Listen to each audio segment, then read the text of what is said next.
this is gonna be a video about looking down on somebody. But yeah, his name is Kevin. We went to high school together. I never really, like, hung out with him in high school. I saw him once or twice. I saw him later. I remember one time he bought the Gang Starr, a Moment of Truth CD. You know, and actually, you know, he bought it and I listened to he bought it and he invited me over. You know what I got, and we listened to it. It was like an excitement also, but let's just say, you know, people just started being more poetic, freestyle version, or actually writing, or even just freestyle, open up their expression ways, you know. It will be communities that would thrive. The reason why I'm going with this, I was experiencing something in my mind, and it was a joke to be had. Everyone would be just rapping, and man, they don't have no money because you're just buying your CDs. It would be just fucking great music, but it'd be chaos. I think it would be like, as people are more positive, if people open up their you know, let's say freestyle verse or anything with poetry. And it will build expression. Also, people will group each other based on social issues, political issues, whatever issues. And, you know, imagine going to a Gang Starr show. Gang Starr, you know, was a hip hop group with Guru and DJ Premier.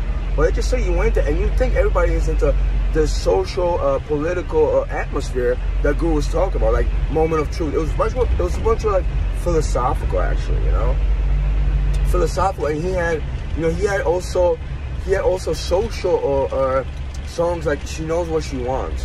You know, it's about also, like, you know, being like a female might use you or something like that.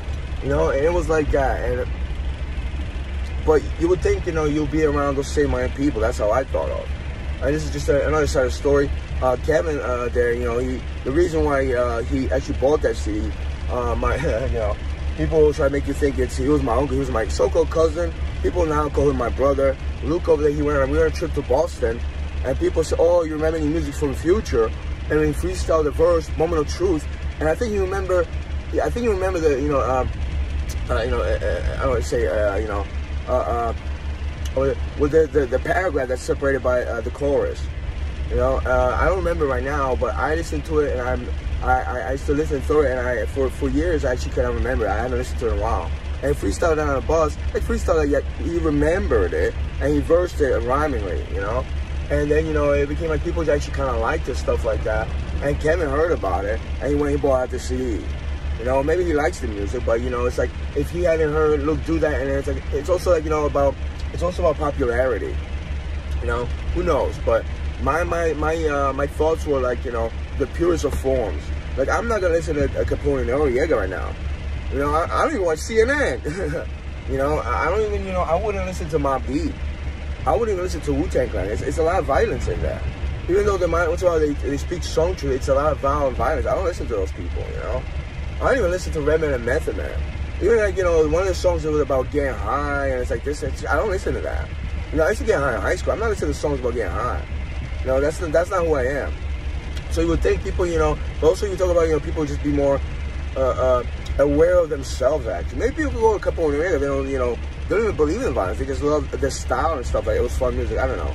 I'm going off on a topic right now, because that shouldn't matter, you know.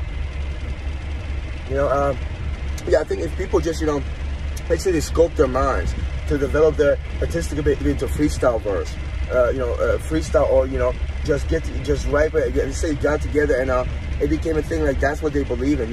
It will create not just communities, but people that can relate to each other much more. And also, you know, it is a form of expression that's released when, you know, your mind works at its fullest level. I experienced multiple times in my life. I could, you know, kick a free verse. I couldn't, you know, do my accelerated poetry like I like to do sometimes. You know, I can't do that. Like right now, you know, I'm driving right now. I'm actually, you know, standing on a truck.